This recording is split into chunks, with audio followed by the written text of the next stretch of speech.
कभी एक कहानी सिर्फ कहानी नहीं होती, वो एक जिंदगी होती है जो हमारे सामने टूट रही होती है। एक चीख होती है जिसे कोई सुन नहीं पाता। आज हम सुनेंगे एक ऐसी ही चीख, एक 16 साल के बच्चे की, शौर्य पाटिल की। एक साधारण दिन, एक असाधारण बच्चा। दिल्ली का एक प्रतिष्ठित स्कूल, हजारों बच्चों की भागदौड़ और उन्हीं के बीच एक बच्चा, शौर्य। सीधा, शांत और हंसमुख। डांस में अच्छा था, पढ़ाई में बहुत बेहतर था और सपनों में सबसे आगे। लेकिन उसके भीतर एक दर्द था, एक ऐसा दर्द जिसे कोई सुन नहीं पाया। स्कूल की दीवारों में छिपी थी खामोशी।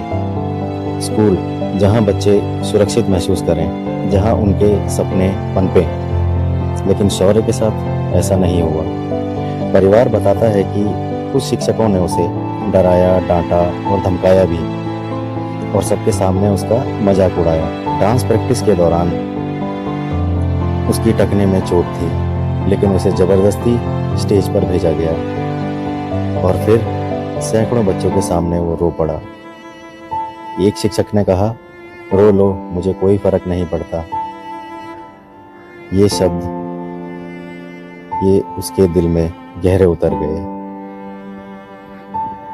वो आखिरी शाम, एक ऐसी शाम जिसे कोई नहीं भूल पाएगा।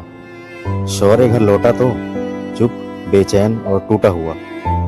शायद उसके अंदर ऐसा लगा सब कुछ खत्म हो चुका है। अपने कमरे में गया, उसने कॉपी निकाली और लिखा अपनी जिंदगी का आखिरी संदेश, एक सुसाइड नोट, जिसमें उन्होंने उन शिक्षकों के नाम लिखे जिसने उन्हें तोड़ा था। और फिर दिल्ली के राजेंद्र प्लेस मेट्रो स्टेशन से उसने दुनिया को अलविदा कह दिया। एक पिता, एक माँ और एक टूटता घर। जब पुलिस ने बैग से वो चिट्ठी निकाली, फर्श पर बैठा एक बाप बस रोता रहा। वो कहता है, मेरा बेटा मंच पर रो रहा था और टीचर ने कहा मुझे फर्क नहीं पड़ता। एक माँ जिसकी दुनिया उसी पल खत्म हो गई। वो रोते हुए पूछती है, क्या मेरा बेटा इतना अकेला था? लेकिन शौर्य की कहानी यहीं खत्म नहीं हुई। लोग सड़क पर उतरे, मोमबत्तियां जलाई, पोस्टर उठे और एक आवाज पूरे शहर में गूंजने लगी, जस्टिस फॉर शौर्य। जांच शुरू हुई, प्रिंसिपल निलंबित हुए, 3 शिक्षकों को सस्पेंड किया गया और पुलिस ने एफआईआर दर्ज की। लेकिन एक माँ बाप के लिए सस्पेंशन या एफआईआर कभी न्याय नहीं होता। एक सवाल जो आज भी जिंदा है, शौर्य चला गया लेकिन पीछे छोड़ गया।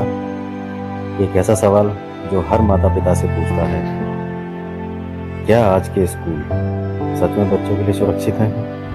क्या अनुशासन के नाम पर हम बच्चों की आत्मा को चोट पहुंचा रहे हैं? गौर कीजिएगा।